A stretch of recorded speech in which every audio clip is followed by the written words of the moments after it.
साल को वीवर्स, हमारा राब्ता कैप्टन साहब से मुनक़ता हो गया था। मैं ऑफिशियली तौर पे अपने तमाम नाज़रीन की तरफ से कैप्टन इमरान नरेजो साहब का दिल से मशकूर हूँ कि अपने बहुत बिजी शेड्यूल में से उन्होंने हमारे लिए टाइम निकाला। आपकी मेहरबानी है कि आपने दोबारा से हमें रीजॉइन किया।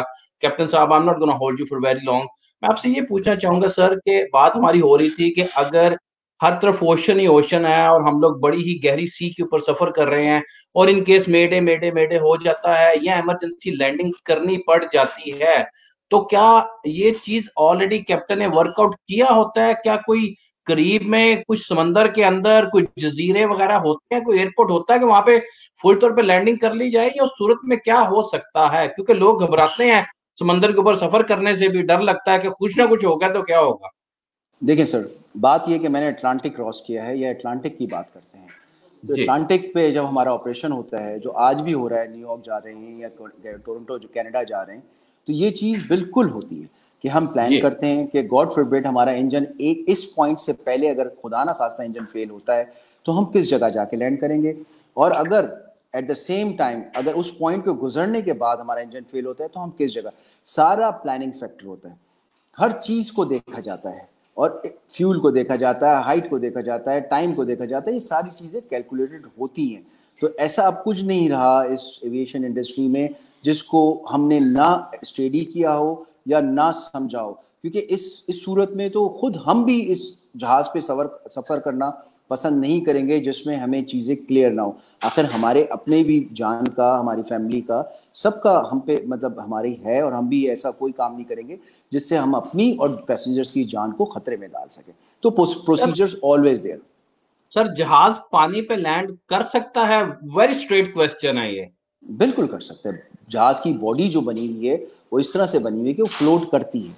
और ये जो आप इस हम अपनी लैंग्वेज में इसको हम यूँ कहें कि हमें इस चीज़ के बारे में भी बताया जाता है कि गॉड फॉरबिड अगर आपके इंजन फेल हो जाएं और आपको बैली लैंडिंग कह लें या डिचिंग, हमारे लफ्ज़ों में कहते हैं हम डिचिंग, हम डिचिंग अगर कह दें तो डिचिंग में हमें बताया जाता है कि किस तरह से डिचिंग करनी है। उसके अंदर, जहाज़ के अंदर जो उनके दरवाजे होते हैं उनके अंदर राफ्ट लगी हुई होती हैं, और वो पैसेंजर्स की जो हम ब्रीफिंग देते हैं ड्यूरिंग द फ्लाइट कि उनको वो लाइफ जैकेट्स कैसे पहननी है। तो ये सारे सिस्टम इसी चीज़ के पेश नज़र बताए जाते हैं। और मेरी अब आवाम से दरख्वास्त है कि जब केबिन क्रू ब्रीफ कर रहा हो तो खुदारा अपने आप को रिव्यू कर लिया करें, क्योंकि कोई इमरजेंसी बता के नहीं आती। हम अपने प्रिकॉशन जी। सारे लेते हैं, लेकिन मशीन है, खुदा ना खास्ता कुछ होता है तो हमें उस चीज़ को कैटर करना चाहिए जिससे हमारी लाइफ को हम सेव कर सकें। क्योंकि लोग अमूमन निग्लेक्ट कर रहे हैं, आपस में बातें कर रहे होते हैं, दे डोंट केयर कि कैबिन क्रू क्या अनाउंसमेंट कर रहे हैं, क्या हो रहा है। थैंक यू सो मच, बड़ी आपने वैलिड बात की। और सर आखिर में आखिरी सवाल ये बताइएगा प्लीज के पायलट एरर और मैकेनिकल डिफॉल्ट्स या डिफेक्ट्स जो होते हैं, दोनों की वजह हो सकती है, या आप क्या समझते हैं कि अमूमन जो आज तक क्रैश आपने, जो हिस्ट्री है जो आपने इसको सारी, आपको तो मालूम होगा सर, क्या सामने आता है? देखिए, ह्यूमन एरर की जब आप बात करते हैं तो ह्यूमन एरर होता है, क्योंकि ह्यूमन एरर अगर हम जब एक देखें इन्वेस्टिगेशन हो रही होती है ना, तो उस वक्त तो हम एक अलग माहौल में बैठे होते हैं। मतलब हम अपने स्लैंग लैंग्वेज में बोलते हैं कि जी इट्स वेरी इजी कि आप कप ऑफ टी के साथ बैठ के एक टेबल पे बातें कर रहे हो कि जनाब ये क्यों नहीं किया या वो क्यों नहीं किया।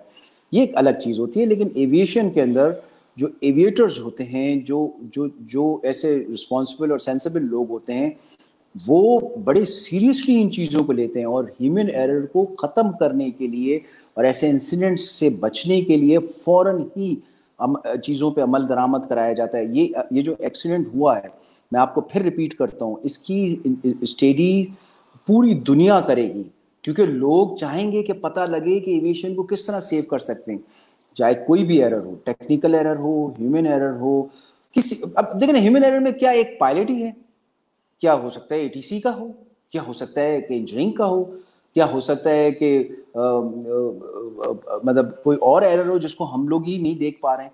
तो ये आइडेंटिफिकेशन के लिए आपकी सारी इन्वेस्टिगेशन होती है। क्योंकि देखें भाई, जो होना था वो तो हुआ, उसका जितना भी गम किया जाए, जितना भी अफसोस किया जाए, वो वो उतना ही कम होगा। लेकिन हमारी इन्वेस्टिगेशन में जो हमारा जो मेन एम है वो ये है कि हम फ्यूचर को, आने वाले जहाज़ों को, आने वाले चीज़ों को सेव कर सकें। ये होती है इन्वेस्टिगेशन की पूरी चीज़। सर आखिरी सवाल, लोगों को बहुत शौक होता है कॉकपिट में जाके देखने का कि ये क्या है, कैसा है, बड़ा चार्म होता है। डेफिनेटली जो फ्लाइट है उसके दौरान तो नहीं, सिक्योरिटी रीजंस होती हैं। क्या पाकिस्तान के अंदर, पालपा के अंदर, या कोई ऐसी ऑर्गेनाइजेशन या कुछ ऐसी अरेंजमेंट्स होती हैं लोगों के लिए कि अगर आप जहाज में आके जहाज का विजिट खड़े का करना चाहते हैं, कॉकपिट देखना चाहते हैं, कुछ पिक्चर्स लेना चाहते हैं? मेरा ख्याल है शायद ये आपसे डायरेक्ट क्वेश्चन बनता भी नहीं है, लेकिन if you have any information, if you don't, तो you can say no any. नहीं देखिए, मैं इस क्वेश्चन को इस तरह से कहता हूँ कि देखें, आपने जिस जिस तरह बोला, डेफिनेटली बच्चे आते हैं, क्यूरियोसिटी होती है लोगों, हम जहाज़ पार्क करके खड़े होते हैं, हम खुद जहाज़ में बाहर आते हैं, लोग हमारे साथ तस्वीरें खिंचवाते हैं। देखें, ये चीज़ मेरे एक अलग पॉइंट, मेरे बच्चे खुद मुझे बोलते हैं कि डैड किस तरह फ्लाई करते हैं। कभी वो मुझे मेरे साथ तस्वीरें खिंचवाते हैं, वो अपने फेसबुक पे लगाते हैं कि हमारे फादर इज़ अ पायलट, क्योंकि ये एक ऐसी जॉब है जो नॉर्मल नहीं है। तो मैं आपसे अर्ज करूं कि हमें डेफिनेटली इंफॉर्मेशन देनी चाहिए, मोटिवेट करना चाहिए, लेकिन मतलब और उसके अलावा अवेयरनेस देनी चाहिए, लेकिन अकॉर्डिंग टू द नीड और अकॉर्डिंग टू द टाइम। ये उस वक्त नहीं हो सकता कि जब हम जहाज उड़ा रहे हों या जहाज किसी क्रिटिकल स्टेज पे हो। बच्चे हैं, पैसेंजर्स हैं, सब हमारे हैं, और हम उन सबको जितना इंफॉर्मेशन दे सकते हैं टाइमली और सही टाइम के ऊपर, तो there is no harm on it. कोई ऐसी प्रॉब्लम नहीं है, पायलट्स भी मिलते हैं, कोई ऐसे हार्म नहीं है। लेकिन जब जहाँ पर ज़रूरत हो और जिस वक्त मौका हो, ऐसे नहीं कि टेक ऑफ हो रहा है, लैंडिंग हो रही है, जहाज़ फ्लाई कर रहा है और क्रिटिकल वेदर से गुजर रहा है, तो आपने कोई डिस्टर्बेंस या कोई ऐसा इन्वायरमेंट क्लियर कर रहा है कि आपकी आपकी जॉब मुतासर हो रही हो, तो ऐसा नहीं करना चाहिए। ये हमारे असूलों के खिलाफ है। और अब तो जिस तरह से पिछले अदवार में जो ये हाईजैकिंग और जो जिस तरह से 9/11 हुआ, उसके बाद तो पॉलिसीज़ बिल्कुल ही डिफरेंट कर दी गई हैं। तो हमें वो पॉलिसीज़ इंटरनेशनली फॉलो करनी पड़ती है। तो लेकिन फिर भी जो अगर पायलट बाहर खड़ा है या कोई ऐसी इन्फॉर्मेशन कोई पूछता है, तो हमें कोई आर नहीं होता कि हम उनको बताते हैं कि हाँ जी हम फ्लाई करते हैं, या हम उनके साथ तस्वीर खिंचवा लेते हैं। लेकिन टू बी वेरी ऑनेस्ट, सिर्फ उनकी नॉलेज के लिए, नॉट फॉर शो ऑफ या नॉट फॉर के कोई किसी चीज़ को हम उनको, या कोई कोई ऐसी चीज़ करें जिससे हमें कोई जहाज़ को या कोई पैसेंजर की सेफ्टी से कंप्रोमाइज़ करना पड़ जाए। कैप्टन इमरान नरेजो साहब, आपका बहुत बहुत शुक्रिया। आपने बहुत टाइम दिया, हमें खुल के टाइम दिया। Thank you so much once again. God bless you. और एनी टाइम अल्लाह सर। ताला आपको अपनी हिफ्ज़ो मान में रखे, लोगों को सर्व करते रहें। Once again please accept the sincere thanks. नाज़रीन, captain thank you. Imran Narejo हमारे साथ मौजूद थे। हमने काफी डिटेल से बात की। अपने होस्ट खालिद भट्टी को कैप्टन इमरान नरेजो के साथ ब्रिस्बेन ऑस्ट्रेलिया से इजाजत दीजिए। अल्लाह हाफिज। Thank you very much sir. अल्लाह हाफ़िज़।